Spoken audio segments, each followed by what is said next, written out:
భారత ప్రభుత్వం నరేంద్ర మోడీ గారి నాయకత్వంలో 12వసారి ప్రపంచం మెచ్చే బడ్జెట్ పెడితే బావా బామ్మరిది సొంత కుంపటి పెట్టుకున్న చెల్లె ఈ ముగ్గురికి కళ్ళుండి కూడా కనబడతలేనట్టుంది బడ్జెట్.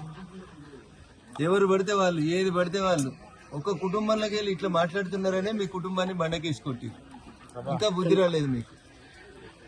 ఒక దిక్కు కేటీఆర్ మాట్లాడతాడు, ఇంకో దిక్కు హరీష్ మాట్లాడతాడు, ఇంకో దిక్కు కవిత మాట్లాడతాడు. కత్తి మీది కాదు, నెత్తి మీది కాదు, ఏది పడితే అది ఒర్రకూడదు. ప్రజలు ఒకసారి బండకేసి కొట్టిరు, బుద్ధి తెచ్చుకోండి. భారత ప్రభుత్వం ఆత్మనిర్భర భారత్ కోసం పెట్టింది. మీకు అంకెలే కావాలి, లెక్కలే కావాలనుకుంటే ఇలా అన్ని తెలుగు పేపర్లు రాసినాయి, చదువుకోండి. అక్కడ బడ్జెట్ చదవంగానే ఏదో ఆగమాగం అయిపోయి తెలంగాణ గుండు సున్నానోడు, గాడిద సున్నానోడు, అసలు మీరు గాడిదల కంటే అధ్వానం అయిపోతున్నాయి మీ బతుకులు. పొద్దుగా లేతే ఏదో ఒకటి పేపర్లో వార్తుండాలనేటువంటి తపన తప్ప. హైదరాబాద్కి 3 రైళ్లు వస్తున్నాయి, హై స్పీడ్ రైళ్లు వస్తున్నాయి. హైదరాబాద్ నుంచి బెంగళూరు పోవడానికి విమానం ఎంత స్పీడ్లో పోతుందో అంత స్పీడ్లో పోతుంది. 2 గంటలలో హైదరాబాద్ నుంచి బెంగళూరుకి రైలు పోతుంది. కళ్ళు కనబడతలేవా బావకి బామ్మర్దికి? పెరగంగానే అయిపోతుంది ఏంది? రైల్వేలో దేశ బడ్జెట్ లో పోయిన సంవత్సరం పెట్టిన బడ్జెట్ కంటే ఈ సంవత్సరం పెట్టిన బడ్జెట్ 15% ఎక్కువ బడ్జెట్ పెట్టి బెంగళూరు నుంచి చెన్నై పోయేందుకు 1:15 నిమిషాల్లో పోతుంది హై స్పీడ్ రైలు. హైదరాబాద్ బెంగళూరు, హైదరాబాద్ చెన్నై, హైదరాబాద్ పూణే, దక్షిణ భారతదేశంలో 7 హై స్పీడ్ రైళ్లని భారత ప్రభుత్వం మంజూరు చేస్తే 3 హై స్పీడ్ రైళ్లని హైదరాబాద్ కేంద్రంగా హైదరాబాద్ ని దక్షిణ భారతదేశాన్ని దృష్టిలో పెట్టుకుని నరేంద్ర మోడీ గారి ప్రభుత్వం 7 3 రైళ్లని హై స్పీడ్ రైళ్లని హైదరాబాద్, బెంగళూరు, చెన్నై, పూణేలని కలుపుతూ ఒక గొప్ప దక్షిణాది కారిడార్ ని ఇండస్ట్రియల్ బెల్ట్ డెవలప్మెంట్ కోసం ఇచ్చి విమానాలతో పోటీ పడే రైళ్లని దక్షిణ భారతదేశానికి ఇస్తే తెలంగాణకు గుండు సున్నా అంటున్నాడు. మరి హైదరాబాద్కి వస్తున్న 3 హై స్పీడ్ రైళ్లు మీ ముగ్గురికి ఎందుకు కనబడతలేవో నాకైతే అర్థమైతలేదు. ఒకరు కాకపోతే ఒకరికైనా కనబడాలి కదా.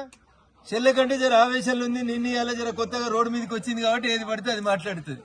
మీరిద్దరన్నా మంత్రులుగా చేసిరు కదా, కొంచెం మాట్లాడేటప్పుడు ఇంగిత జ్ఞానం ఉండాలి కదా. ఇట్లా మాట్లాడే అట్లా పోయిర్రు, జనానికి దూరం అయింది. ఇంకా బుద్ధి రాకపోతే కష్టం అవుతుంది. బడ్జెట్ లోపల రోడ్ల బడ్జెట్ లోపల 10% రోడ్ల బడ్జెట్ పెట్టినాం. వాళ్ళకి అర్థమైతే ఎందుకు చెప్తున్నాం. ఆఖరికి తెలంగాణకి ఏమొచ్చింది, తెలంగాణ ఏం పాపం చేసిందని బట్టి మాట్లాడుతున్నాడు. అయ్యా బట్టి ఆర్థిక శాఖ మంత్రివే కదా, పోయినసారి వచ్చిన దానికంటే ఈసారి 1300 కోట్ల రూపాయల్ని ఎక్కువగా డెవల్యూషన్ ఆఫ్ ఫండ్స్ అనే ఒకటే ఒక ఖాతాలు ఇచ్చిర్రు. అవ్వ బువ్వ ఉడికిందా లేదంటే మొత్తం బిస్కాల్సిన అవసరం లేదు. అందుకని బడ్జెట్ ని విమర్శించేటువంటి మూర్ఖులు ఎట్లాంటి వాళ్ళు అంటే గుడ్డోళ్ళు వీళ్ళంతా.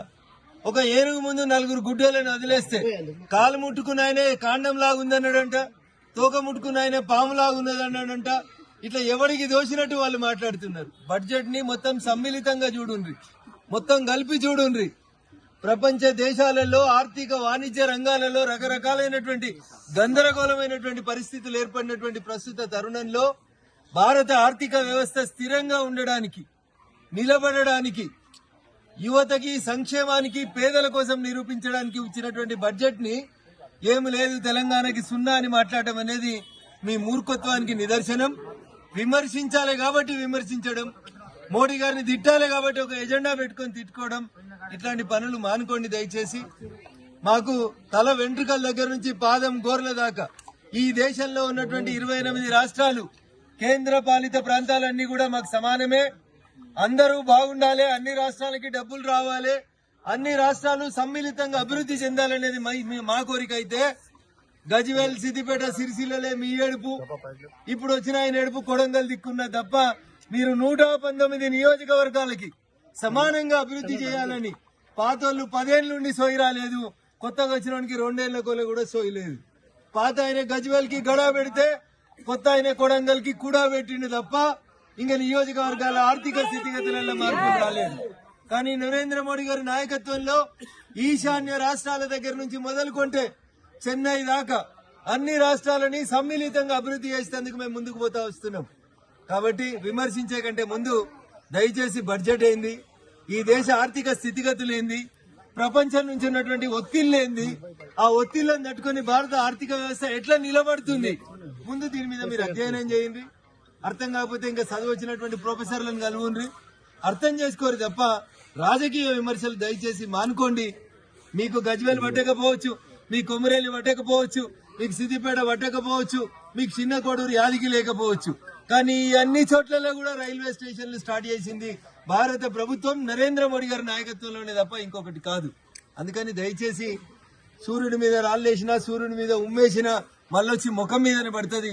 అందుకని బడ్జెట్ మీద కువిమర్శలు మానండి. ఏం తెచ్చిరో చెప్పురు అన్నారు కదా బీజేపీ ఎంపీలని. చెప్తున్నా 3 హై స్పీడ్ రైళ్లు తెచ్చినాం.